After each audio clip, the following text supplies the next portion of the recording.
A lot of people frame the question similarly to how you did. I just need to get to work-life balance. When I get there, I'll have it all done and it's a destination and I'm there. And there's some sort of missing app or practice that everyone else or many other people seem to have gotten that I just somehow missed along the way, versus how I tend to think about it, which is that I'm never going to be there. I am on a way toward something or some things, but it's less about getting there than how I am traveling along the way.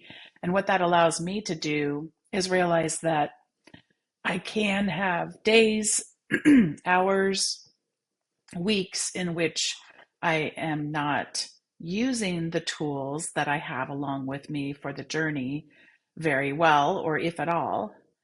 But it's as easy as then flowing back into making use of one or more of them. So that's the first set of encouragement I have is as I sit here today sharing these reflections with you, I'm a mess.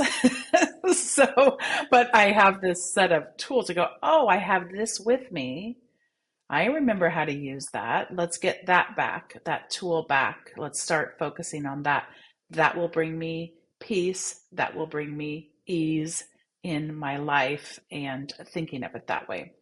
So, to that end, I want to think about the habits and the practices in addition to the tools. Yes, the tools can be absolutely life saving at times, but it is in accompaniment with habits and practices. They go together.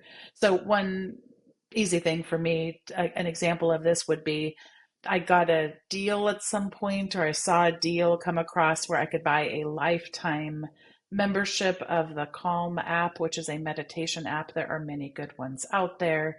I don't know that it's necessarily the best. I've heard about a lot of very positive things, for example, about Headspace being another one.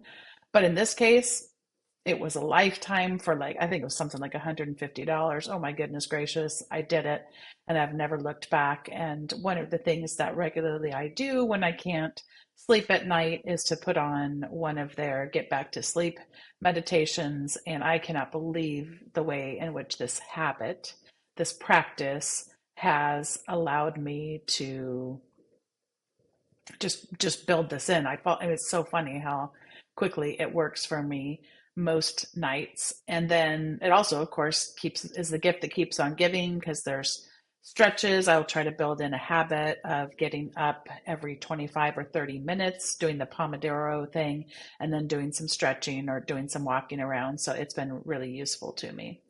Another habit and practice that when I do it, is just incredible for me, but I get off of doing it. So I don't want you to think that, like, oh gosh, why can other people do this, but I can't? I just know when I do this, when I discipline myself, it brings me so much peace, so much ease. Today, the kids and Dave are off. They've got a track meet, so I get to be here at home. And what I can't wait to do, because I know how much peace it will bring me, I know how much ease it will bring me. I look forward to it so much, is my weekly review. But I will tell you, it has been many, many, many weeks since I've actually made it through all of the way. And I would encourage you to think about it very simply. They have ideas of what gets practiced in a weekly review, but for a lot of people, it can just seem too overwhelming. Like, I just can't get there. I can't get there. And so you can be gentle with yourself and just think about the basic principles. So in this case, getting clear. So you could even get clear, maybe not in every area. So for me, I may let my physical inbox at home go for weeks sometimes, but trying to get those email boxes back down to zero. Maybe I can tackle that. Maybe the email is too hard. Can I look at the voicemail? And so this is all about having various inboxes, whether they be physical for papers and things, whether they be voicemail, whether they be social media, text messages, all the things. and getting those things down to zero. And that doesn't mean that everything is done. That just means that it's captured in the various systems so that they'll show up at the appropriate times when they're sitting in my inbox. Or for me right now, my backpack, oh my gosh, my backpack is so like, there's just papers. I'm not good with physical paper, so I've gotten really bad where I've been to a bunch of meetings where there's papers. I put them in my bag, and then I put my laptop in and out, and they keep getting like crumpled, and there's like a bunch of crumpled papers at the bottom of my bag right now. That will be something I'll do today. Let's get the inbox of my backpack, crumpled up papers at the bottom. Let's get those out. That will be so freeing for me. And then also, are there things in my head that are stressing me out that I can get out of my head and into the system? So that's what this first step is. Then there's all these things that we can do. I'm not going to go through all of this, by the way, because I mean, that this is, there's people who have made better videos than I'm about to, but I'm just reflecting on some of the steps to try to encourage you not to feel like, oh my gosh, this is another thing of all the to-dos and even more stuff I'm not doing. And we're, sometimes we can get that guilt. I know for myself, the shame, all that stuff, but like, can I do some part of getting clear? Can I do some part of getting current? So even getting current could just be, let me just look at next week's calendar. Oh, that's such a relaxing thing for me to be, okay, what are the meetings? What's a small thing I could do now that might get me prepared for those? Are there any conflicts I see coming up? Or even, oh, let me look at last week's calendar. Is there something last week that is stressing me out, but I don't even realize that it's stressing me out because I haven't captured the thoughts that I have around that? Do I want to go and look at my, he calls them action lists, but I call it a to-do list or a task list, that kind of a thing. Or is there a list that I have of things I'm waiting for from other people, and having that built into my system? And then looking at projects and any kinds of checklists. The difference between a project and a checklist, by the way, project, anything that's going to take more than one step to do it. Checklist is just stuff that I might do repeatedly. So every time we have a conference, a fundraising event, we're going to have the same, very similar sets of tasks. So let's go and look at that checklist because it's something that repeats, and we use those checklists for every time we have one of those things. And then finally, what I love to do and to think about, I have a place, which David Allen, the inventor of getting things done, the weekly review we're going over here, there's a someday maybe list. I keep that separate from my tasks. My tasks are commitments I make to myself or to others. My someday maybe list is little dreams that I have, or big dreams that I have, that I don't want to confuse myself with by putting it as if I'm committing to doing it.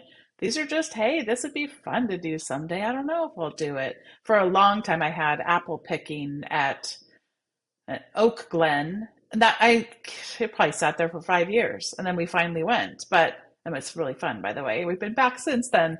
But like, they're not things we're committed to doing, but just little ideas. What kind of things? So being creative and courageous with our thinking. So back to where we've been here, I want to think about not the destination, but the tools, techniques, habits, practices that I use along the way, and habits and practices that will bring me a sense of ease, a sense of calm, a sense of peace. I should have mentioned this about the weekly review, but it doesn't bring me peace when I start it. But 100% of the time now when I've finished it is just overwhelming sense of peace and ease that carries over for days and days, right up until I get out of practice of doing it again. And then that can kind of build up like the crumpled up papers in the bottom of my bag. So let's look now at tools, since that was your question specifically. So let's look at a tool set. And one thing I want to say about the tool set is that there is no magic tool that will cure everything. So try to get that out of your mind in the sense of, oh, somebody out there just has this perfect app. And if I had that perfect app, then I would have this all figured out. It isn't about the tools. It is about the discipline, practice of the tools, far more than it ever is about that there's just some magic one out there. And in fact, I would even say really encourage not to switch around a bunch on tools because it can be confusing for you. It also can be confusing for your team. So trying to commit to it and really only switching if there's a super compelling reason to switch, and that should only be, you know, for really super compelling reasons and hardly at all, really infrequently. So these are the tools I think everybody needs. Everyone needs a calendar, which is really just a form of a list, a checklist of sorts, or a list of to-dos, but it's a list of time-based to-dos.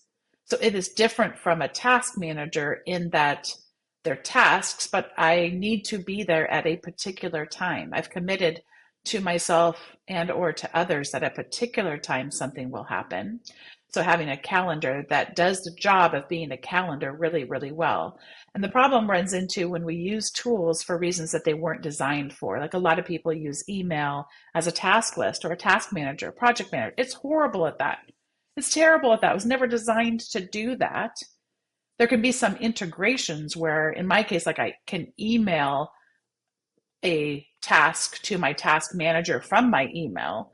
But the idea of managing projects out of email is where many people have a breakdown in their system. So the idea in a calendar, too, I might add, is where we don't use a calendar for what it's best for. And so it is best for time-based commitments.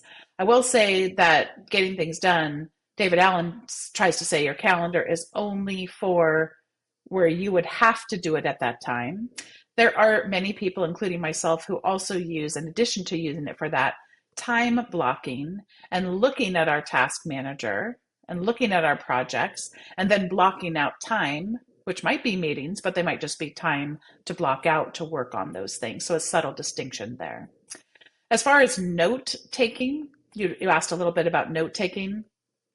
I have been in the last couple of years on a journey because they have now started to come out with more date-based note-taking system.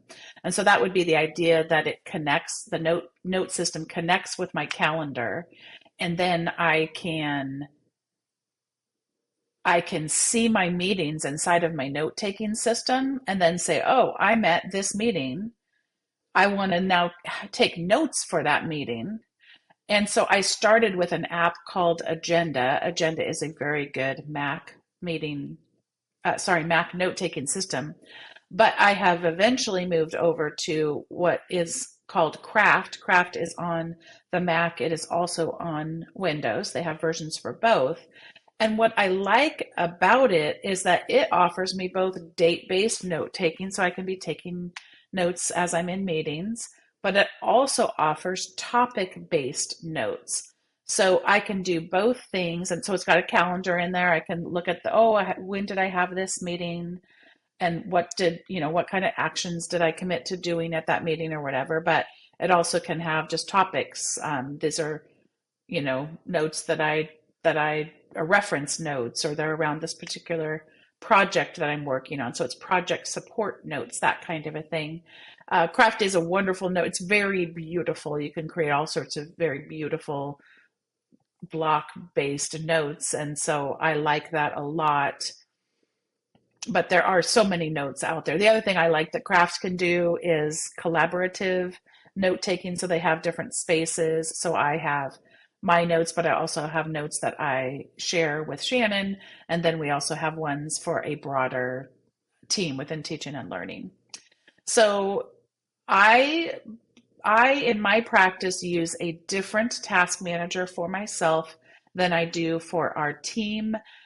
Some people would say that is a waste of time because I am sometimes needing to recreate things. I'm not sure even how I feel about it on certain days, other than to say I need so much more time and attention focused to my own projects, my own things, because they cross over so many different contexts that to think that everybody is going to join me in a collaborative task management across all the different groups that I work with. I mean, I'm thinking like, oh, with our church, we just did the Great Decisions Foreign Policy Association discussion series. And so I was working with a team from there, and then work, and then home, and then podcasting and speaking. I mean, it's just, so for me, I just need one that's just me.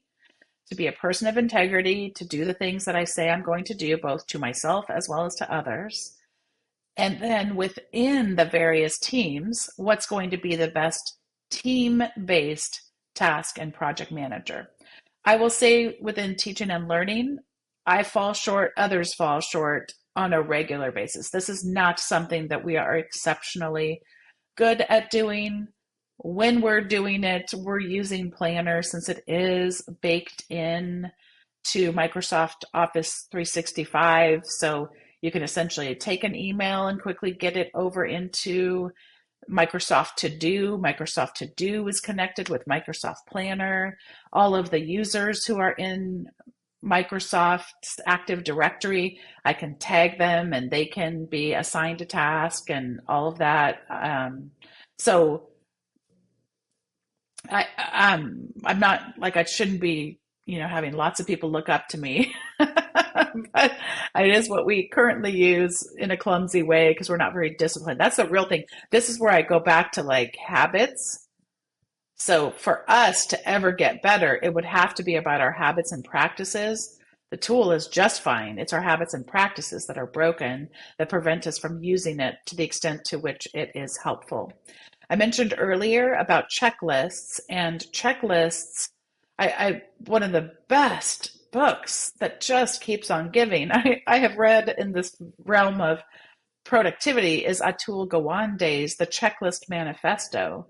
And essentially, it's just this idea that I suspect you're familiar with, where, the surgeon gets into the operating room, and even though they know how to perform the surgery, there's so much research around if you go through as a medical professional a quick checklist of saying, what is the surgery? Oh, is it on the left leg? Oh, I thought you said it was on the right leg. Do we understand what we're doing?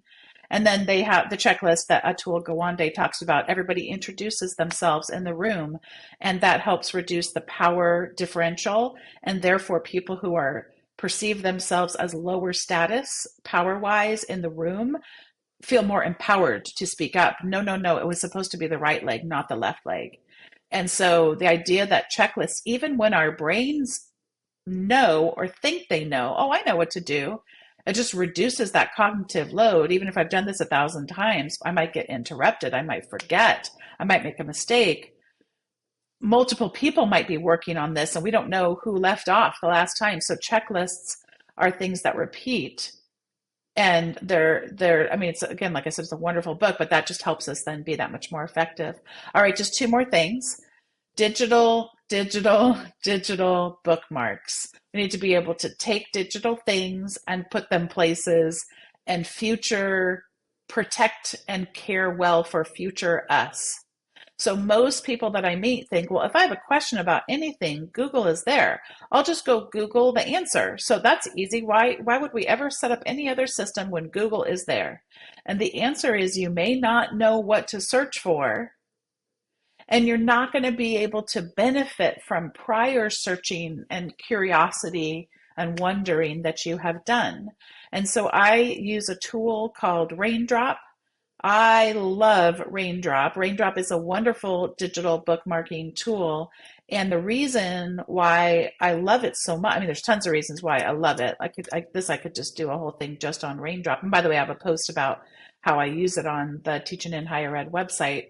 But it's a quick way when I'm in my browser and I go and I'm looking at an article, a blog post, whatever, it's living as an extension there or on my share sheet on the iPad or the iPhone. And I just quickly capture it. What collection, as in folder, does it go in? And then I tag it. So I've been doing so much reading about artificial intelligence. I have gazillions of bookmarks, and they're all easy to find. An entire collection of AI bookmarks, but then also within AI, well, what is it about? Is it more people thinking through academic integrity? Is it more about assignments and creating assignments and all the things? So I use Raindrop every day, all day. It is just integral to my practice, integral to my habits. If I am doing a scholarly writing project or a research project, then I will use Zotero, which is a references manager, because it is that much more easy to write scholarly ways. So I say, this is APA formatting, and it will do that for me in Microsoft Word and create a combined bibliography with all of the citations in the proper format. Oh no, now it's going to be Turabian instead of APA. I can just go and it'll switch all of the citations as well as everything. Because I mean, it's amazing. So Raindrop should be like huge, and Zotero should be tiny, given how much frequently I use it. But a very targeted tool for scholarly writing where citations are necessary, I do that. I will also say both Raindrop and Zotero have collaborative options. So in the case of Dave and I, we have a Raindrop collection, as in a folder, that we call the Kids Queue. And anytime we see a cool article, a video, oh, the kids would love this, then we put it in the kids queue, and that is a feed that we both can see and share with them when we have time. And similarly, when we have done collaborative writing, book chapters, all the things, then Zotero, you can set up group folders and it works great. All right, last one. I was going to try to do it in under 20, but I did not quite get there. Files and folders. This is the last thing that can mess so many of us up, including me, in terms of if it's an absolute mess, we're not naming things consistently. Somebody else made it. What did they call it? I can't find it anywhere. It is stressful. A lot of time gets wasted. A lot of work gets wasted because we can never find it again, and it creates chaos and it's tough. I want to say that this system that I found is not something you just pick up and you start tomorrow and it solves all the things. Remember, this is not stuff that like everyone else or a bunch of people have figured out, and that somehow means if you don't get it, you're somehow a failure. Like, this is really tough. But I have been intrigued by and experimenting with a way of organizing not just files and folders, by the way, but also this could go down to, I could even organize my digital bookmarks this way if I wanted to. I don't, but I could. I could organize projects this way. So it's a whole system. This is a heavy lift just to understand how it works and implement it, but I'm just mentioning it here that we need some kind of a system, and this is one I have been experimenting with. And it's kind of like the Dewey Decimal System, and it helps, like, rather that anytime you had a system, things would be set up similarly so you know where to find something. So every time it's a new project, it all has its own little associated things, and you get used to, like in the library, a Dewey Decimal System. Oh, those kinds of things can always be found in that kind of a thing, and knowing where to look for things. So like I said, I have not fully mastered this. I purchased a ebook that I am working my way through, and he now has a workshop. It's so cute. He's working with his wife through doing this with her work. And I watched a trailer for their course, and it looks like so much fun. And so I think I'll probably buy it. But anyway, so I've just been experimenting. So I have in some of my organizational systems, I have done my own version of this Johnny decimal, and Jim Darlack in the library said you should call it a Bonnie decimal system. It's really funny. So I wanted to put a little bit more color into mine and have the consistency of color so that in my calendar I could always know, oh, whenever something is orange, that's teaching and learning. Whenever something is red, that's more related to administration type things. If it's gray, or, you get it. So that's been kind of fun. I have not cascaded this across all of my systems, but in the cases when I have done it, so in my task manager, for example, my task manager is set up like this. When I've done it, my goodness, it's worked really well. And for a long time, I've kind of done sort of this. So I always have, in things, I have Z-archive, Z, so it'll sort to the bottom of any alphabetically sorted lists. It's always there. I know where the archives are, but I can free that up so I don't have a bunch of old stuff sitting there. Well, in this case, using his system, I tweaked it a little bit because he doesn't have archives built into the way that he organizes stuff. So I just built myself. Oh, he uses 0 through whatever. Okay, I'm just going to then create one called 99-archive. I have one called 99-templates. These are essentially checklists, right? Checklists for for things like I talked about earlier, or 99 dash reference.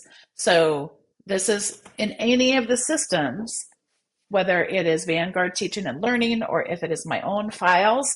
I know if I search for 99-XX reference, then inside of there is going to be essentially like an old-fashioned manila folders of what am I looking for here? And so that consistency has been really, really helpful to me. So am I perfect at files and folders? No. Do I mess myself up because I end up putting too much on my desktop or in a digital inbox and it sits there for too long and it gets overwhelming and I have to spend a ton of time trying to get through it? Yes. I mean, so I have not reached nirvana on files and folders. I have, by the way, reached nirvana on Raindrop. It's so easy. So the goal would be to use systems to make files and folders even easier. I'll give you one quick example, by the way. I use a app called Hazel. Hazel's like an automation app. And so I have it now where anytime I download a report from an organization called Hanover that Vanguard has subscribed to, I put it on my desktop. My desktop, this Hazel is just constantly watching my desktop. And if a report called Hazel is sitting on my desktop, it automatically files it into my Hazel folder. Or sorry, my Hanover folder with reports. I don't have to file it away. It files away automatically. So there is a lot of promise with this. I just haven't set it up yet. So I want to go back as I close my remarks here. I just shared a lot.